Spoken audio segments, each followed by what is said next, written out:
Luck. That's something I've been trying to understand and control for the well, last 2 3 months. And my journey started when I was starting to think, well, in all of the chaos, actually, there might be some understandable order. Yeah. Chaos and order. I started to learn about statistics, and actually, luck, or let's say chance, is something you can measure mathematically speaking. If you understand the precedents, if you understand the probabilities, then you cannot predict luck, but you can understand and over a longer time period actually guess luck. So I remember Veritasium did a video about luck and how if luck was only 10% of the contributing factor to some success, so I don't remember the video. It said that if people were on an average normal curve and only 10% of the skill was luck, then actually there's a higher than 10% chance that the people on the top who win the competition are actually just by luck. Because the closer people are on the skill level, well, that 10% is gonna make it more larger impact on who's gonna win. Just luck. Anyways, I don't remember the exact details of that video, so we're just talking abstracts here. But something that came to my consciousness is that there's two philosophies. One is that we can believe luck does not exist and everything is hard work. And certainly that's going to allow me and allow you to work as hard as we can and try to improve. And you've heard this thing that you make your own luck, or the harder I work, the luckier I get. Well, certainly these things are true. I would say they are true. I would say the more you can position yourself in life and the more you can position yourself into the things that you want or closer to the things that you want, well, the more likelihood you're gonna get lucky, right? So let's say, for example, I wanted to meet beautiful girls, and for me, beautiful girls are skinnier if I want to have a wife, right? And usually, let's say, Slavic looking or whatever, Middle Eastern looking. Well, I'm just gonna be more lucky to meet a girl like that if I am in Eastern Europe. Duh, right? Crazy. So I am controlling my own luck in that sense. If I was living in China, probably I have to be very lucky to meet a Slavic girl. Or let's say if you want to become, this actually makes me sad, because if I want to become a crazy, amazing, successful entrepreneur, just by physically moving to San Francisco, I think I'm actually affecting the probability to become, let's say, to create a unicorn company. And we can go into deeper reasons why these things affect your luck. And there are some things that are just statistics. And even if you did a few actions, it doesn't mean you're going to get closer to that result. So let's say the the life expectancy in Japan is very high. So you move to Japan and you expect your life to be longer. I mean, certainly it can work, but I would say generally no, because you're not changing your genetics. So I don't know how. I guess I'm gonna figure this stuff out. I'm just telling you guys what I think. There are some things you can affect with your own hard work and analysis and going closer to what you desire and raising your luck and probabilities. And there are some things that you might think you're getting closer to, but not. Okay, so that's the first mindset of luck, is that there's no luck and everything is dependent on you.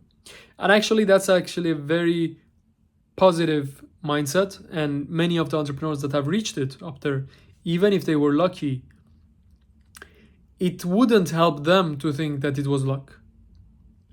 And it certainly wouldn't help someone who is on the way to the top to think that they need to get lucky, because then that's discouraging, because you're not in control of your own fate and you get discouraged. So it's certainly it's very helpful to think that there's no luck involved. The other way which I'm at right now, which the mindset that I have right now is, let's say there is luck and there's also hard work. Then you have a choice to make. To work hard and hope for the best. Because light might come, luck might come, and it might not come. And that's okay. Being okay with that. This topic kind of connects back to another topic which I would like to talk about, is about happiness and success. Many people, including me, thought that when I put a goal, a results, I say results aim, life is a shame. Because I put a results goal, let's say I would say when I reach $2,000 a month, I'll be happy. Then as soon as I put that goal, I get happy because I'm thinking, oh, the things that I'm gonna do with that money. And then I reach it. On the way, I'm sad because every day I don't know if I'm gonna hit it, But then I do. And at that point, I'm just like, was that it? And I'm happy maybe for a few hours, maybe a day. Just like how I buy a new iPhone or eat something delicious. You forget it. So you have to set the next goal. So basically, you are distressed until you reach the goal, and then you reach it, then you're happy. And then after that, you are sad again because you feel like you worked so hard, but it's not making you fulfilled. So then you become sad and ashamed again. Then you put bigger goals. And then you continue on this path and you put bigger goals, but you just never seem to reach that happiness. So that's when I discovered, or that's when I started to search for what is the meaning of life. And I came across a book, not directly, I was actually looking how to make things fun for my team and future employees. So I always knew that from League of Legends that if it's fun, if it's competitive, if it's something that you can improve at, compete and improve, then it's usually fun. If other people can see your improvement, that's super fun. So then I read this book called The Theory of Fun, and the conclusion is that, well, everything we do that we think is fun is actually more about learning and curiosity. So games actually, when you use cheat codes, it's not fun anymore because you're not learning and you're not putting effort and challenging yourself anymore. Connecting that back into happiness is that if you put goals of learning, then you're actually consistently happy. So let's say my goal is to keep improving my efficiency, my food, my training, my mindset, my tools such as standing table, the gym, the friends, the books that I read, all of these things are step by step making me more productive. And hence, since that's my goal, it's gonna ultimately, hopefully lead to good results in the terms of money, relationships, etc. But money and relationships and success was never my goal. And if it is, then I'm gonna get sad. Why do you think? Let's say you put a goal that you're gonna reach $1 million by next year. I remember I read a great book called, what was it called?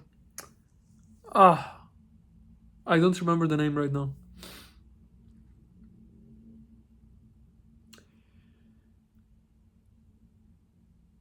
I remember the main point of this book was quantify your goals, put down exactly how much money you need. This was like a super famous book, maybe by Napoleon Hill. Maybe, I'm not sure. It's about money. It's about money and success, and it's saying, just imagine the goals you want to set and put them and say, I'm going to reach it by this age and etc. I think it can be okay if you have small, like very achievable goals. But then as soon as you get to bigger goals, such as the things that I set for myself. Like, I want to reach $25 million. And then let's say someone puts a goal as by 10 years, I want to reach a billion. I think that is discouraging, or at least in my experience, that was, yeah, How to Get Rich. I think that was the book, yeah? Let me search for a second. Uh, how to Get Rich. Napoleon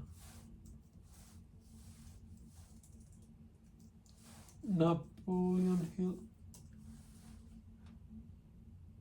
Think and Grow Rich. That's what it is. Think and Grow Rich. Great book. It was great for the start. I think it hasn't helped me after I've discovered a few more things on my journey. I certainly sold a business worth 6 figures. And it started with Rich Dad and Poor Dad and Think and Grow Rich. But it's not sustainable. For me, it's not. At my current stage in life, I believe I need to be learning and improving every single day. And thinking about my like longer goal, which is like a few $1 billion, I cannot really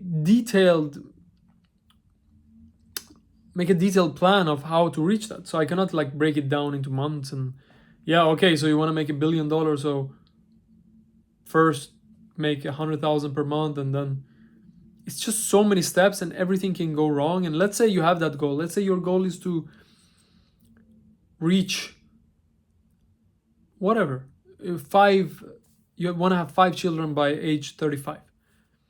So there's many ways to reach that. And what if one of your children dies? How are you going to feel? Are you closer to your goal, or are you further from your goal?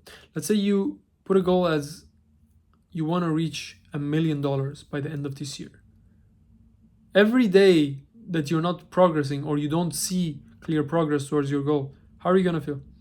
Let's say you reach $900,000. You took the next risk, and then you just get unlucky and you didn't reach your goal. How is that going to make you feel?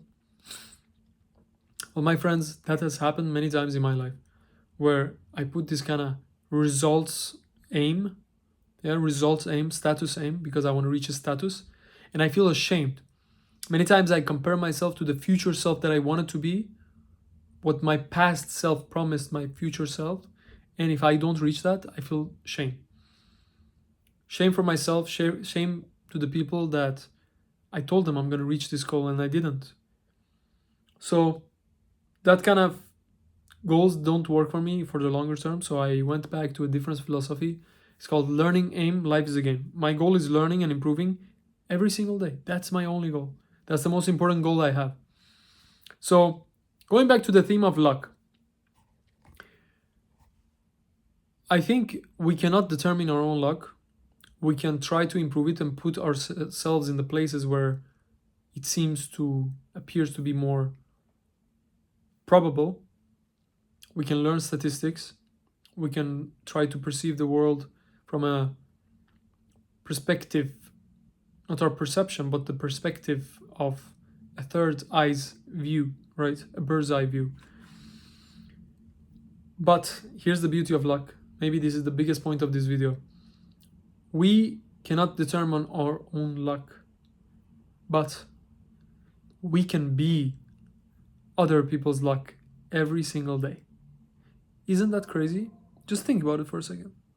We cannot determine our own luck, but we can be other people's luck every single day. How does that even work? I mean, by definition, luck is something that we receive without expecting. So just imagine that if you give without other people expecting you to give, you are actively becoming other people's luck. How amazing is that? So once I realized it, I remember I think it was in that video of Veritasium. I don't know if he concluded this, but that's the conclusion I took. We can be other people's luck. I'm trying to teach my friends in different countries, Estonia, Sweden, and Shayan, my friend in Iran. I've tried to teach them everything I can, and I actually believe I've been luck in their life. Of course, sometimes just being good friends, they told me, "Oh, you're like an angel in my life." But that is so beautiful because luck is something we have no control over, but we have 100% control over how lucky we can make other people. And in turn, how lucky we can make ourselves. But it's not the same. The luck we can be for other people is 100% luck. The luck we can be for ourselves is different. We control ourselves, we can improve, but that's not the same as luck. Yeah, isn't that beautiful? That's the whole point of this video. Be the luck of others if you want to. That's what I want to be. I want to educate what I've learned. I want to hopefully see a more peaceful future of the Middle East, whatever that means. I want to learn, I want to improve. And yeah, be your own luck by choosing the right places, the right things to study, by improving, by not giving up. If it helps you, don't believe in luck, just work on yourself. But I know I've chosen the second road, which is know that there's luck. Know that even if you do all the right things, just by probability, many times you're gonna fail. Doesn't mean you didn't do good. Many times you don't do anything right and you make amazing results. That does not mean that you did good. So that's the beauty of statistics and probability. You should actually learn which case it was. Was it that you did the right things, but you were not lucky? Or was it that you were extremely unlucky? Or the opposite, you didn't do anything right and you were extremely lucky? Another book that I read about this topic is about the art of debriefing, and they're saying that in a mission, we should be super honest with ourselves as leaders, always debrief and try to improve for the next one. And many times in their missions, even if the student did well, they give a congratulations, but still they take up the things that they potentially did wrong, just in case. So yeah, that's it for this video. If you haven't checked out my other videos, click right here and subscribe, and see you in the next one. Bye.